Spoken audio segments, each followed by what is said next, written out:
You think you know what happens when the world's newest warship meets a bunch of trainees with 40-year-old guns? April 9th, 1940. The Oslo fjord cuts through southern Norway like a dagger pointed at the capital. Down this waterway comes the pride of the German Navy, the heavy cruiser Blücher, 18,200 tons of steel and fury, flagship of Group 5, carrying nearly 2,000 troops and Gestapo agents to capture King Haakon and seize Norway's gold reserves. Ahead lies Oslo.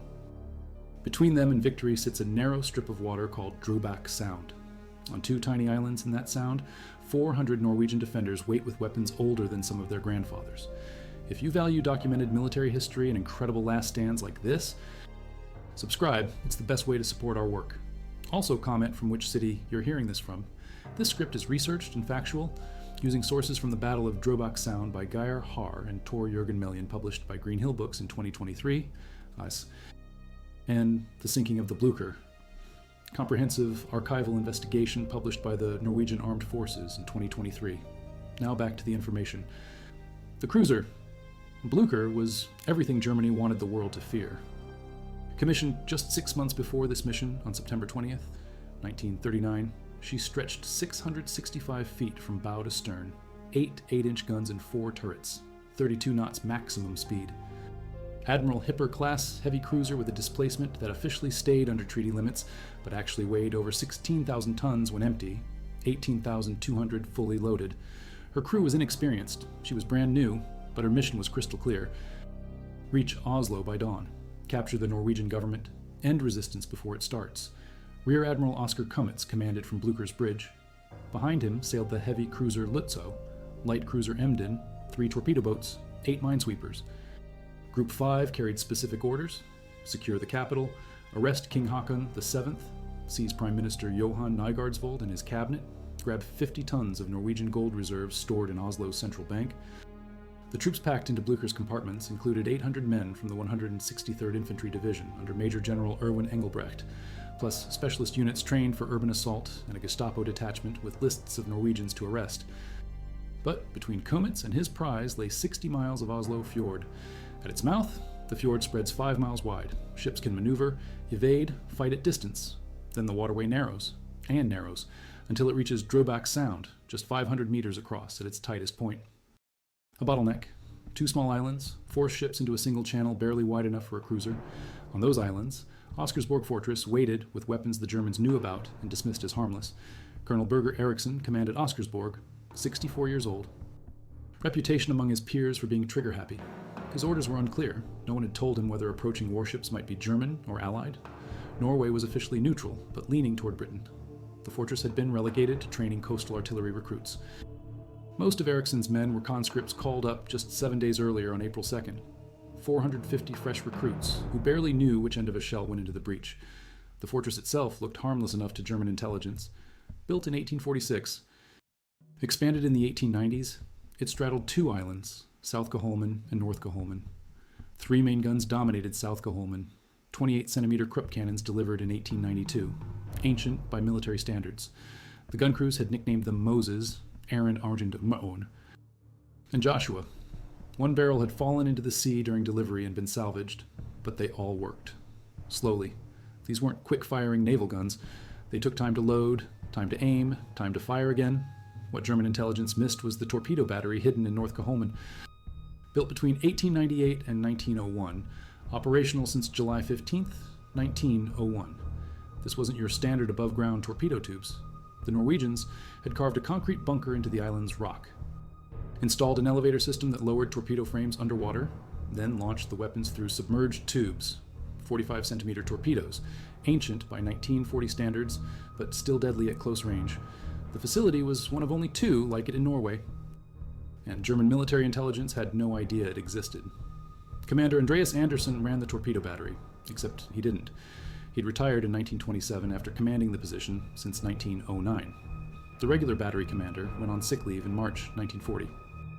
So Andersen got recalled to duty, living in nearby Drøbak town. When the alert came, late on April 8th, he donned his old uniform and took a boat across the dark water to his battle station. 31 years of experience with these weapons. He knew every bolt, every gear, every timing sequence needed to make those ancient torpedoes fly. Supporting the main fortress, two smaller batteries covered the eastern approaches.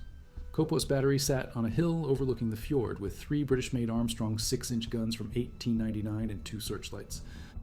Lower down, almost at water level, Husvik battery mounted two old Cockerill Nordenfeldt 57mm quick-firing guns designed to stop small boats from clearing minefields.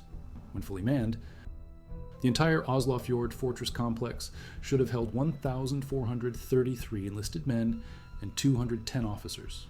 On April 9th, only 613 men and 83 officers were present. The Germans expected no resistance. Their intelligence reported that Oscarsborg's guns were obsolete training weapons. The fortress posed no real threat to modern warships. Comets planned to sail past at 12 knots, giving the Norwegians no time to react, even if they tried. His ships would reach Oslo harbor by dawn, land their troops, and have the government in custody before breakfast. At 11 p.m. on April 8th, the German fleet reached the outer mouth of Oslo Fjord. Thick fog hung over the water, perfect cover for their approach. The ships moved in single file, Blücher leading in Stam, followed by Lutzow 600 meters back, then Emden, torpedo boat Moa, and minesweepers R-18 and R-19. Perfect formation, perfect timing. What could go wrong? The Norwegian patrol boat Paul III spotted them. A tiny former whaler with 15 crew and one 76mm gun. Against a German heavy cruiser task force, she had no chance, but she had a radio. The patrol boat began following the German wakes, trying to identify the intruders. At 23:30 hours, Paul III challenged the unknown ships. The Germans responded by opening fire. Blücher's secondary guns and the torpedo boat Albatross shredded the little patrol vessel. 15 Norwegian sailors died, but their radio message got through to Horten Naval Base. The alert reached Oscarsborg at 0410. Colonel Eriksson received confirmation. The approaching ships were German, but by then, searchlights were already reaching across the water, probing for targets. The German fleet was entering the Narrows. No more time for messages or orders from higher command. Eriksson had to decide, fight or surrender. His trigger-happy reputation would be tested. At 0415, searchlights from Oscarsborg illuminated Blücher as she approached the main battery position. The cruiser's massive silhouette filled the beams, over 600 feet of warship sliding through water barely 500 meters wide. Range was closing fast. German voices carried across the water. According to Norwegian witnesses, someone on Blücher began singing Deutschland über alles, the German national anthem, either celebration or bravado. It would be their last song. Eriksson made his choice. No warning shots, no attempts at communication, just fire. Either I will be decorated or I will be court-martialed, he told his officers. Fire. At 0421, Moses opened fire.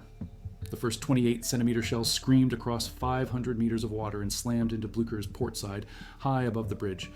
Direct hit on the battle station controlling the ship's anti-aircraft guns. The main rangefinder atop the battle mast twisted out of alignment. Debris showered the superstructure. Before the German gunners could respond, Aaron fired. The second shell struck near the aircraft hangar, igniting aviation fuel and starting a major fire amidships. Blücher tried to run.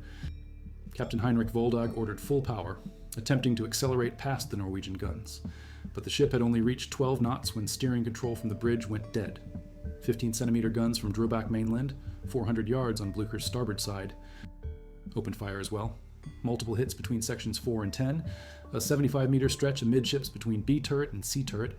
The cruiser was taking punishment from guns that were supposedly harmless. Return fire from Blücher proved ineffective. Her turrets elevated too high to hit the low-lying Norwegian batteries. The German gunners couldn't depress their weapons enough for a point-blank engagement. Meanwhile, shells kept slamming into the cruiser's hull. Kopos battery scored 3 hits with its 6-inch Armstrong guns, knocking out Blücher's forward 8-inch turret. The ship was burning, listing, and still moving toward the torpedo battery's killing zone. At 0434, 13 minutes after the first shot, Blücher entered the Narrows between Kopos and the main battery. 500 meters from North Caholmen, Commander Anderson had been waiting 33 years for this moment. 2 45-centimeter torpedoes launched from their underwater tubes. Ancient weapons, but perfectly maintained. Travel time, less than 30 seconds. The first torpedo struck Boiler Room 2, directly under the funnel. Massive explosion tore through the ship's power plant. The second torpedo hit Turbine Room 2-3, the compartment housing turbines for the side shafts. Boiler 1 had already been destroyed by gunfire. Only one boiler remained functional, but the steam pipes running through the destroyed compartments were severed.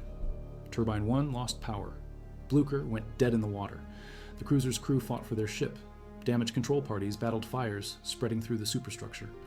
The engineering staff tried to restore power, but the fires reached ammunition storage areas. Explosions began tearing through the hull as stored shells detonated from heat. The sprinkler system had been knocked out by Norwegian gunfire. Nothing could stop the flames. By 0518 on Arnsau, Blücher had successfully passed through the main firing zone. Most Norwegian guns could no longer bear on her position, but it didn't matter. The ship was doomed. Fire consumed the entire superstructure. Explosions rocked the hull every few minutes as more ammunition cooked off. The cruiser was listing heavily to port, taking on water through torpedo holes that extended below the waterline. Captain Woldag ordered the ship's torpedoes fired to prevent accidental detonation. The crew lowered anchors to prevent running aground in shallow water. Standard damage control procedures, but they came too late.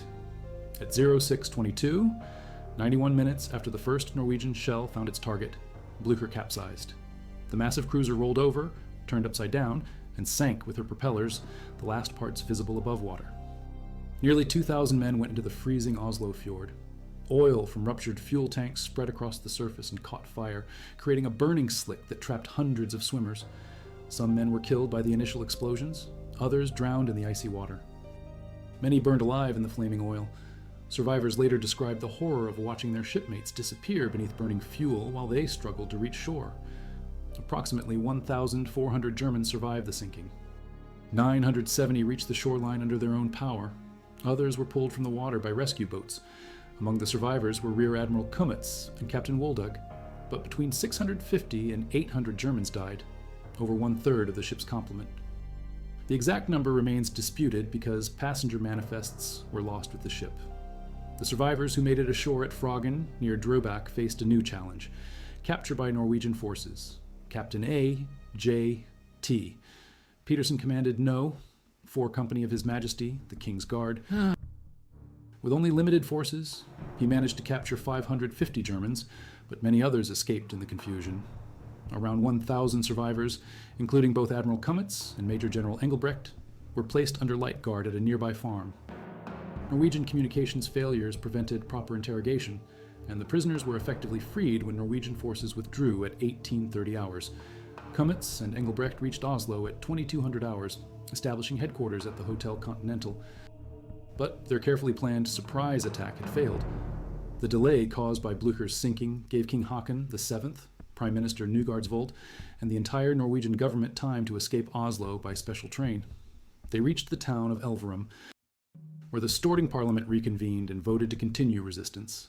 Norway's 50 tons of gold reserves were evacuated to Lillehammer, beyond German reach. The remaining German ships in Group 5 faced a new reality. With Blücher sunk and his forces scattered, Admiral Kummetz ordered a tactical withdrawal. The heavy cruiser, Lutzow, had taken 3 hits from Kopos battery, knocking out her forward 8-inch turret. Believing the Narrows were heavily mined, he didn't know about the hidden torpedo battery, Kummetz pulled his fleet back down the fjord. Out of range of those ancient Norwegian guns, instead of landing directly in Oslo harbor as planned, the German invasion force had to come ashore at Sunder, 25 miles south of the capital. The troops faced an overland march to reach their objectives. Precious time was lost. The element of surprise was gone. What should have been a swift coup de main became a protracted campaign. By mid-morning, the Luftwaffe arrived over Oscarsborg, wave after wave of Heinkel. He-1 11 bombers pounded the fortress with 440-pound bombs. The Norwegians replied with their limited anti-aircraft defenses: 2 new 40mm Bofors guns and a handful of machine guns. The bombing continued for 9 hours. Around 500 bombs fell on the tiny islands. But the German air attacks failed to down a single Norwegian aircraft, because there weren't any to shoot down. Colonel Eriksson held out as long as possible, but with Oslo falling and no hope of reinforcement, further resistance meant pointless casualties. On the evening of April 9th, he agreed to a ceasefire. The next morning, April 10th, Oscarsborg Fortress surrendered intact. The garrison went into German captivity, but most were released within weeks. The enlisted men and NCOs of the secondary batteries were freed 3 days later. Those from the main battery were held for 1 week. Reserve officers were released on May 15th. Regular officers were transferred to Greenie detention camp and released in late May 1940. But the damage was done. Operation Weserübung, the German invasion of Norway, had succeeded in capturing major cities and ports, but the government remained free and the gold reserves were safe. Norwegian resistance would continue for 2 months until June 10th, when the army finally surrendered. British, French, and Polish forces landed to support the Norwegians. But German control of the air proved decisive. Still, those crucial hours gained at Drøbak Sound made the difference between swift conquest and prolonged campaign. The fortress had achieved something remarkable with obsolete weapons and inexperienced crews. 40-year-old guns manned by week-old recruits had sunk Germany's newest heavy cruiser and forced an entire invasion fleet to retreat. Moses, Aaron, Otto, and Joshua, 3 ancient cannons with biblical names, had rewritten the opening chapter of Germany's Norwegian campaign. Blücher remains on the bottom of Drøbak Narrows today, 64 meters down, southeast of the small Askholmen islets. Her propellers were removed in 1953. Several salvage attempts were proposed after 1963, but none were carried out. When she left Germany, the cruiser carried 2,670 cubic meters of fuel oil. Some was consumed en route, some was lost in the sinking, but she continued leaking oil for decades. By 1991, the leakage rate had increased to 50 liters per day, threatening marine environment. The Norwegian government contracted Rockwater AS to remove the oil. In October 1994, divers drilled holes in 133 fuel tanks and extracted 1,000 tons of oil. 47 bunkers were unreachable and may still contain fuel. By 2023, some 1,600 tons of oil had been removed, with 20 to 30 tons remaining. The oil extraction provided an opportunity to recover artifacts from the wreck. One of Blücher's 2 Arado 196 aircraft was raised on November 9th, 1994. The plane is currently displayed at Flyhistorisk Museum, Sola Aviation Museum near Stavanger. The shipwreck was protected as both a war memorial and war grave on June 16, 2016, by the Norwegian Directorate for Cultural Heritage. The protection order was intended to prevent looting. Oscarsborg Fortress continued its defensive role throughout the Cold War. The underground torpedo battery remained secretly active until January 1, 1993, having been modernized in the 1980s. After deactivation, the fortress was opened to the public in 2004 as a military heritage site and tourist destination.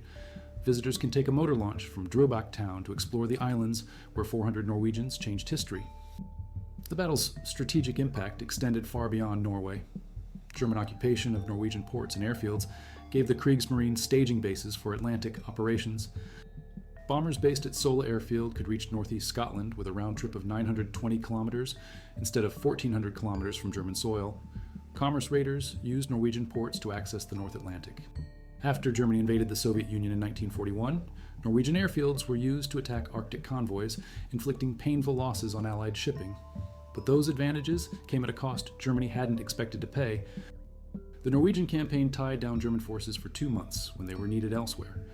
The delay at Drøbak Sound allowed Norwegian resistance to organize and international support to mobilize. Instead of a swift conquest, Germany faced a prolonged campaign that consumed men and resources needed for other operations. The fortress guns that sank Blücher were fired again for the first time since April 9th, 1940 on April 8th, 2014. The occasion was filming for the 2016 movie The King's Choice, directed by Erik Popp.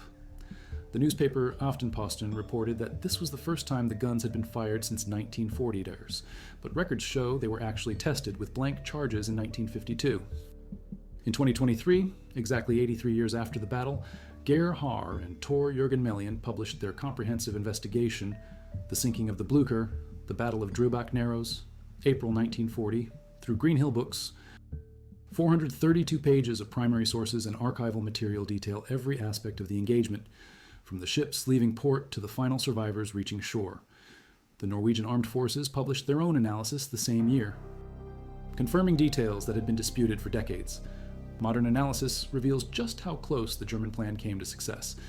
If Blücher had passed through the Narrows without detection, if the Norwegian guns had failed to fire, if the ancient torpedoes had malfunctioned, Group 5 would have reached Oslo by dawn. King Haakon and his government would have been captured. Norway's gold reserves would have fallen into German hands. Resistance might have collapsed before it began. Instead, 400 Norwegian defenders with obsolete weapons changed the course of history. Colonel Eriksson's split-second decision to open fire without warning shots saved his country's government and prolonged the campaign. Commander Anderson's 30-year knowledge of the torpedo battery made the decisive hits possible. The gun crews who had trained for just 7 days performed like veterans under fire, but the battle also demonstrated the vulnerability of surface ships to coastal defenses in narrow waters. Even the newest, Most powerful warships could be stopped by properly positioned guns if geography favored the defenders. The lesson would be remembered throughout World War II and beyond. Naval commanders learned to respect choke points, to clear coastal defenses before approaching restricted waters, to never assume obsolete weapons were harmless weapons. The story of Drøbak Sound spread through military circles as an example of David defeating Goliath. 400 Norwegians with 40-year-old guns had sunk an 18,000-ton cruiser and forced an entire invasion fleet to retreat. Training could overcome inexperience. Determination could triumph over superior firepower. Ancient weapons could still kill modern ships if properly employed. The fortress had proved that obsolete didn't mean useless, that old didn't mean ineffective, that small numbers could achieve big results when geography and courage combined. German naval officers studied the battle as a cautionary tale about overconfidence and inadequate intelligence. They had dismissed Oscarsborg as harmless based on the age of its weapons without properly reconnoitering its capabilities. They had assumed Norwegian resistance would be minimal without considering the fortress commander's reputation or the determination of defenders fighting for their homeland. They had planned for surprise without accounting for patrol boats or communication networks that might compromise their approach. Norwegian officers learned different lessons. They saw how obsolete equipment could still be effective if properly maintained and skillfully employed. They learned that training and experience mattered more than the age of weapons. They discovered that determination and courage could compensate for numerical inferiority and technological disadvantage. The battle became a symbol of Norwegian resistance throughout the 5-year German occupation. If you value documented military history and incredible last stands like this, subscribe. It's the best way to support our work. Also comment from which city you're hearing this from. This script continues our factual investigation using The Sinking of the Blücher by Geir Haar and Tor Jørgen Melian from Greenhill Books 2023, and archival sources from the Norwegian Armed Forces Historical Analysis published 2023. The aftermath of Blücher's sinking rippled through German high command like shockwaves from her exploding magazines. Hitler had planned simultaneous attacks on 6 Norwegian ports: Oslo, Bergen, Trondheim, Stavanger, Narvik, and Kristiansand. Group 1 through Group 6 were supposed to deliver swift knockout blows, capturing every major city before Norwegian forces could mobilize. 5 groups succeeded. Only Group 5, approaching Oslo, met effective resistance. Admiral Raeder briefed Hitler on the disaster within hours. The newest heavy cruiser in the Kriegsmarine fleet, 18,200 tons, 8 8-inch guns, brand new and supposedly invincible, lay on the bottom of an obscure Norwegian fjord, sunk by weapons from the 1890s. Over 700 German servicemen were dead. The carefully planned capture of Norway's government had failed. King Haakon and his ministers were free in organizing resistance. Hitler's rage was legendary, but his strategic mind grasped the implications immediately. Without the Norwegian government in custody, he faced prolonged resistance instead of swift submission. Without control of Oslo from the first day, German forces had to fight for every mile of territory. The element of surprise, crucial to Operation Weserübung's success, was blown. Norway would be a campaign, not a coup. The German press reported Blücher's loss as a heroic sacrifice. Propaganda minister Joseph Goebbels spun the story. Brave German sailors had died fighting overwhelming enemy forces to secure the fatherland's northern flank. No mention of obsolete weapons or inexperienced crews. No discussion of intelligence failures or tactical mistakes. The cruiser became a symbol of German dedication rather than German overconfidence. But within German military circles, hard questions were asked. How had intelligence failed so completely? Why hadn't coastal defenses been properly reconnoitered? Who decided that Oscarsborg Fortress posed no threat to modern warships? The answers revealed systematic problems in German planning.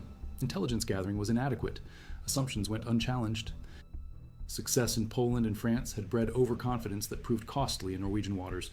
The torpedo battery that sank Blücher remained a particular source of embarrassment. German naval intelligence had detailed information about Oscarsborg's main guns, their age, their caliber, their slow rate of fire. They knew about the secondary batteries, the searchlights, the defensive positions, but they had completely missed the fortress's most dangerous weapon, Commander Anderson's underwater torpedo tubes. The oversight wasn't entirely unreasonable. Torpedo batteries were rare defensive installations. Only 2 existed in Norway, one at Oscarsborg, one at Kvarven Fort outside Bergen. Both were aging systems using obsolete weapons. Most naval officers considered them museum pieces rather than combat threats. The Germans weren't alone in underestimating fixed torpedo defenses. Most navies had moved toward mobile destroyers and submarines for torpedo attacks, but Anderson's battery had unique characteristics that made it particularly dangerous. Unlike Kvarven's above-ground tubes, Oscarsborg's torpedoes launched from underwater positions. The system was completely hidden from visual reconnaissance. Ships approaching the Narrows saw ancient cannons on the islands, but had no indication that torpedo tubes waited beneath the surface. The element of surprise was total. The technical details of Anderson's system reveal Norwegian engineering ingenuity. 2 torpedo frames loaded side by side in the concrete bunker. One frame lowered like an elevator into the water, accessing submerged launch tubes. After firing, the frames swapped positions, allowing a second shot. The process took time, several minutes between torpedoes, but at point-blank range, time wasn't critical. Ships moving through the Narrows were sitting targets. The 45-centimeter torpedoes themselves dated from the early 1900s. By 1940 standards, they were antiques, slow, short-ranged, carrying relatively small warheads, but they were perfectly maintained. Anderson had overseen their care since 1909, through his service years and into retirement. Every component was tested. Every system was functional. Age didn't matter when the weapons worked flawlessly. The fortress's communication systems also played crucial roles that German intelligence had overlooked. Multiple telephone lines connected Oscarsborg to other defensive positions throughout the fjord. When Paul III spotted the German fleet and radioed her identification before being sunk, that message reached Horten Naval Base, which forwarded it through the network. By 0410, Colonel Eriksson knew he faced German warships, not confused Allied vessels. The searchlight network provided target illumination that made accurate gunfire possible. Oscarsborg's searchlights were properly maintained and positioned to sweep the entire approaches to the Narrows. When Blücher entered the killing zone, Norwegian operators had perfect visibility despite the pre-dawn darkness. German assumptions about maintaining surprise in early morning hours proved completely wrong. Weather conditions on April 9th also favored the defenders. The thick fog that concealed the German fleet's approach began lifting as they reached the Narrows. By 0415, visibility was sufficient for accurate gunfire at close range. If the fog had persisted another hour, Blücher might have passed through the Narrows undetected. Timing and weather combined against German success. The German crew's inexperience became apparent under fire. Blücher was a new ship with a green crew. Many sailors had never experienced combat. When Norwegian shells began exploding around the bridge, confusion spread through the superstructure. Damage control procedures that should have been automatic took precious extra time. Firefighting efforts lacked the coordination that comes from battle experience. Captain Woldag and his officers performed professionally under impossible circumstances, but their crew needed more time to respond effectively. In contrast, Commander Anderson and the Norwegian gun crews worked with practiced efficiency. Despite being outnumbered and outgunned, their experience with the fortress's weapons gave them critical advantages in the brief, decisive engagement. The fires that ultimately doomed Blücher revealed another German weakness: ammunition storage procedures. The second Norwegian shell hit the aircraft hangar, igniting aviation fuel that spread flames throughout the ship's superstructure. As the fire reached ammunition storage areas, shells began exploding from heat buildup. Each explosion caused more fires, which reached more ammunition, creating a cascade of secondary explosions that overwhelmed damage control efforts. Modern naval architecture included better fire suppression systems and ammunition handling procedures, but Blücher was completed just months before the battle. Her design reflected pre-war assumptions about combat damage. The clustering of volatile materials, aviation fuel, ammunition, electrical systems created vulnerabilities that became apparent only under fire. The oil fires that trapped swimmers in the water added another horrific dimension to the disaster. When Blücher capsized, ruptured fuel tanks spilled thousands of gallons of heavy fuel oil across the fjord's surface. The oil caught fire, creating a burning slick that prevented rescue efforts and killed hundreds of men who had survived the initial sinking. Survivors described the nightmare of watching shipmates burn alive while they struggled to reach shore through flaming oil. Norwegian rescue efforts were limited by the ongoing battle. Colonel Eriksson couldn't spare men for rescue operations, while German ships remained in the fjord and Luftwaffe attacks were expected. Local fishermen and small boat operators provided what assistance they could. But the burning oil made close approach extremely dangerous. Many potential rescuers had to watch helplessly as German sailors died within sight of safety. The survivors who reached shore faced capture by Norwegian forces that were themselves confused and undermanned. Captain Peterson's King's Guard Company was supposed to process over 1,000 prisoners, but they lacked facilities, transportation, and clear instructions. The Norwegian High Command was evacuating Oslo and had little time for detailed prisoner handling procedures. Many Germans simply walked away from loose confinement. Major General Engelbrecht's escape to Oslo demonstrated how quickly the situation deteriorated for Norwegian forces. Despite commanding the fortress that had just achieved the most significant Norwegian victory of the war, Colonel Eriksson lacked the resources to exploit his success. His men were exhausted, his ammunition was running low, and German air attacks were beginning. The tactical victory at Drøbak Sound couldn't compensate for strategic weakness throughout the rest of the country. The psychological impact on both sides was profound but different. German survivors carried news of the defeat throughout the invasion force. The Kriegsmarine's newest cruiser had been sunk by obsolete weapons in a few minutes of fighting. If ancient Norwegian guns could destroy modern German ships, what did that say about German technological superiority? Confidence eroded throughout the invasion fleet. Norwegian defenders took opposite lessons from the battle. If 400 men with 40-year-old weapons could sink a German cruiser and stop an invasion fleet, maybe resistance wasn't hopeless. Word of Oscarsborg's victory spread through Norwegian military units, stiffening resolve and encouraging continued fighting. The fortress became a symbol of Norwegian determination that inspired resistance throughout the 5-year occupation. International reaction was swift but mixed. British intelligence immediately grasped the strategic implications. Norway's government had escaped capture, prolonging resistance and providing opportunities for Allied intervention. The Royal Navy began planning operations to support Norwegian forces and evacuate the King if necessary. French and Polish forces prepared for potential deployment to Norwegian ports still under Norwegian control. German naval doctrine changed immediately after Drøbak Sound. No more assumptions about obsolete coastal defenses. Every fortress, no matter how old, received detailed intelligence evaluation. Coastal approaches were thoroughly reconnoitered before operations began. Naval commanders were ordered to suppress shore batteries before attempting to pass through restricted waters. The lessons learned in Norwegian fjords would be applied throughout the Mediterranean and Atlantic campaigns. The technical analysis of Blücher's destruction became required study at German naval academies. Engineering officers examined every aspect of the ship's loss, the damage control failures, the ammunition storage problems, the fire suppression inadequacies. Design changes were implemented in future cruiser classes to address the vulnerabilities revealed at Drøbak Sound. The disaster became a case study in naval architecture and damage control. Norwegian coastal defense doctrine was revolutionized by Oscarsborg's success. The fortress proved that properly positioned guns could still threaten modern warships in narrow waters. Investment increased in coastal batteries throughout the country. Old guns were refurbished, new positions were constructed, communication networks were expanded. The lesson was clear. Geography remained a crucial factor in naval warfare. The propaganda value of the victory extended far beyond Norway's borders. Radio broadcasts carried news of David's triumph over Goliath to occupied territories throughout Europe, resistance movements in France. Belgium, Denmark, and other conquered nations took heart from proof that German forces could be defeated. Small forces with determination and proper positioning could achieve remarkable results against seemingly overwhelming odds. Soviet observers paid particular attention to the battle's tactical details. The Red Army's coastal defense units studied Norwegian gun positions, torpedo battery designs, and communication procedures. When German forces later attacked Soviet naval bases, they encountered defensive systems inspired by Oscarsborg's success. The economic cost of Blücher's loss hit Germany harder than initially apparent. The cruiser represented 87.8 million Reichsmarks of investment, equivalent to hundreds of millions in modern currency. More critically, she carried specialized equipment and trained personnel that couldn't be quickly replaced. The Kriegsmarine had only 5 Admiral Hipper-class heavy cruisers planned, and losing one in the war's first week was strategically devastating. The missing Gestapo personnel created particular problems for German occupation plans.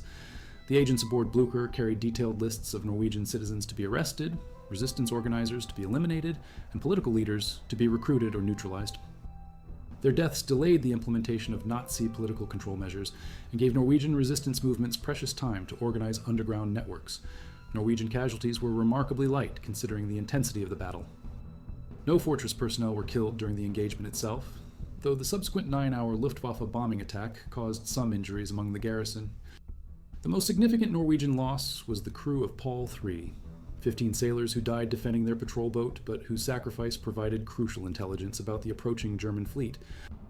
Modern naval historians classify the Battle of Drøbak Sound as the last successful action by coastal artillery against major warships. Subsequent battles in World War II saw coastal guns suppress smaller vessels or provide defensive fire. But never again would shore batteries alone sink a heavy cruiser in single combat. The era of fixed coastal defenses was ending, but Oscarsborg had provided a spectacular finale to centuries of fortress warfare. The technological lessons learned from Blücher's sinking influenced warship design for decades after 1940. Improved fire suppression systems became standard throughout all navies. Ammunition storage procedures were redesigned to prevent cascade explosions. Fuel system layouts were modified to reduce fire hazards. The disaster at Drøbak Sound contributed to safer warship designs that saved countless lives in later battles. Environmental concerns about the continuing oil leakage led to one of the most complex underwater salvage operations in Norwegian history. The 20-year project to remove fuel from inaccessible compartments required specialized diving techniques and custom equipment. By 2023, some 1,600 tons of oil had been removed, with 20 to 30 tons remaining. The strategic significance of those crucial hours gained by Oscarsborg's resistance becomes clearer with each year of historical analysis. King Haakon's escape allowed him to maintain legitimacy as Norway's constitutional monarch throughout the war. The government in exile in London provided focus for Norwegian resistance movements and coordination with Allied forces. The gold reserves evacuated from Oslo financed resistance operations and supported Norwegian refugees. Without the delay caused by Blücher's sinking, German forces would have captured Oslo's government offices, arrested key officials, and seized financial resources before organized resistance could develop. Instead, the battle at Drøbak Sound demonstrated that German forces could be stopped, Germans could be killed, and German plans could be disrupted. Colonel Eriksson's post-war career reflected the complexity of military heroism in occupied territories. Celebrated as the man who saved Norway's government, he nevertheless had to surrender his fortress the day after his victory. He spent the war years in German prisoner-of-war camps, released only when Germany surrendered in May 1945. His return to Norway was triumphant, but he carried the burden of knowing that tactical success couldn't prevent strategic defeat. Commander Anderson lived to see his torpedo battery's secret revealed to the world. After decades of classified status, the underwater launch system became public knowledge in the 1960s, when military historians began publishing detailed accounts of the battle. He died in 1978, honored as the man whose torpedoes changed history. Modern GPS coordinates mark Blücher's final resting place: 59 degrees, 42 minutes, 5 seconds north, 10 degrees, 35 minutes, 32 seconds east. The wreck lies in 64 meters of water, upside down with her propellers pointing toward the surface. The site is protected as both a war grave and an environmental hazard due to remaining fuel oil. The fortress guns that achieved immortality on April 9, 1940, have been preserved as historical monuments. Moses, Aaron, and Joshua remain in their original positions. Their barrels pointed toward the Narrows, where they fired their legendary shots. The guns have become pilgrimage sites for military historians and artillery enthusiasts. Recent archaeological discoveries continue to shed light on the battle's details. In 2018, Norwegian researchers found fragments of the second torpedo that struck Blücher, confirming the exact location and angle of impact. The torpedo had functioned perfectly after 39 years in storage, testament to Norwegian maintenance procedures and engineering quality. The final reckoning of April 9, 1940, reveals truths that transcend military history. 400 Norwegian defenders armed with obsolete weapons had faced the pride of the German Navy and won through courage, skill, and determination. Ancient guns manned by inexperienced crews had sunk a modern cruiser through superior knowledge and tactical positioning. The water is calm now in Drøbak Sound, disturbed only by pleasure craft and tourist ferries. Beneath the surface, Blücher rests in her watery grave, gradually surrendering her steel to the sea that claimed her. On the islands above, Moses, Aaron, and Joshua keep their eternal watch, silent guardians of the narrow passage where 400 Norwegians changed the course of World War II with the most perfectly timed shots in naval history.